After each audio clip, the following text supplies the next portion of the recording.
आजकल पेट्रोल और डीजल का दाम आसमान छू रहा है। हम सभी जानते हैं कि हमारी दुनिया इस पर कितनी निर्भर है।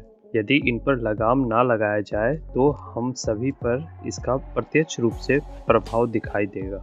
प्रत्यक्ष रूप से प्रभाव, इसका मतलब ये है कि जैसे कि कपड़े, सब्जियां, खाद्य सामग्री, बड़े बड़े कारखाने के लिए कच्चा माल इत्यादि के यातायात के लिए वाहन की आवश्यकता होती है। सो इनडायरेक्टली इन सभी का दाम एकाएक बढ़ जाता है।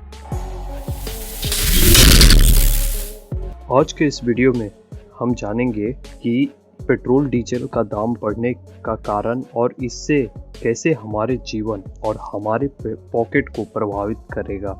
साथ ही साथ हम ये भी जानेंगे कि इससे बढ़ते हुए दामों के पीछे सरकार के काले कारनामे क्या क्या हैं, और ये भी जानेंगे कि कैसे हम छोटी सी कोशिश से इस बढ़ते पेट्रोल डीजल के मार से बच सकते हैं, और यदि कोशिश की जाए इनके बढ़ते दामों पर रोक भी लगा सकते हैं। दोस्तों, हम सभी जानते हैं कि इंडिया टीम सेंचुरी लगाने में कितनी माहिर है, और जब जब सेंचुरी लगाती है तब तब हम सभी के सभी खुश हो जाते हैं। जब से ये पेट्रोल की कीमतों में सेंचुरी लगी है तब से हमारी खुशी पर मानो ग्रहण सी ही लग गई, और इस सेंचुरी पर पूरा देश रो रहा है। पर दोस्तों, क्या आपको पता है हमारा भारत पूरी दुनिया में सबसे ज्यादा पेट्रोल पर टैक्स लगाने वाला देश है? जी हाँ दोस्तों, भारत पेट्रोल पर 69% का टैक्स लगाता है, जिसका सीधा असर हमारे रोजमर्रा की चीजों पर या तो बोले तो हमारे ऊपर पड़ता है। तो क्या कारण है इतनी टैक्स लगाने का,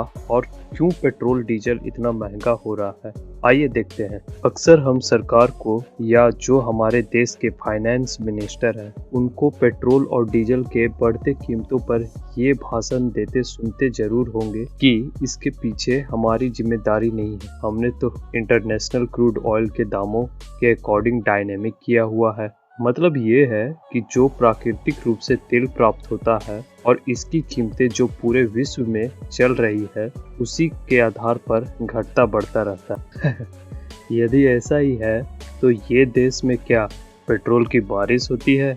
वेनेजुला एक ऐसा देश जहां पूरे विश्व का सबसे सस्ता पेट्रोल मिलता है और मात्र 1.45 रुपए पर लीटर। जी हाँ दोस्तों, बस इतनी ही कीमत है यहाँ। ईरान, जहां दोस्तों पेट्रोल की कीमत मात्र 4.50 रुपीस पर लीटर है।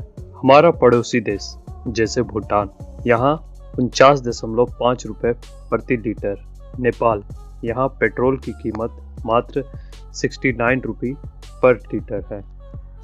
श्रीलंका, जहाँ पेट्रोल की कीमत मात्र 60.26 रुपए पर लीटर है।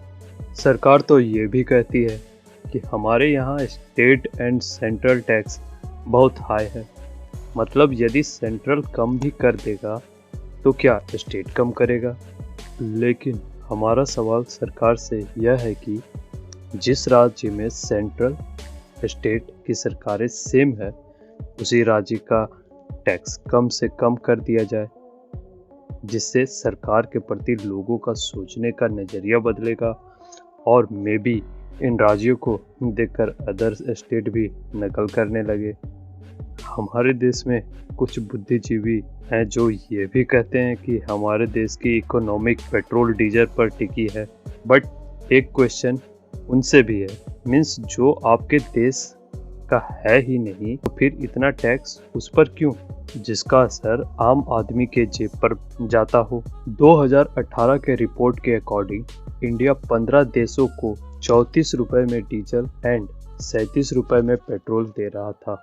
अब ऐसा सरकार क्यों करता है, ये भी एक बहुत बड़ा सवाल है। अब इतना कुछ जानने के बाद आप ये तो जरूर सोचते होंगे कि आखिरकार क्यों 34 का पेट्रोल 100 में मिलता है। आखिरकार इतने महंगे पेट्रोल के पीछे सरकार का क्या काला कारनामा है?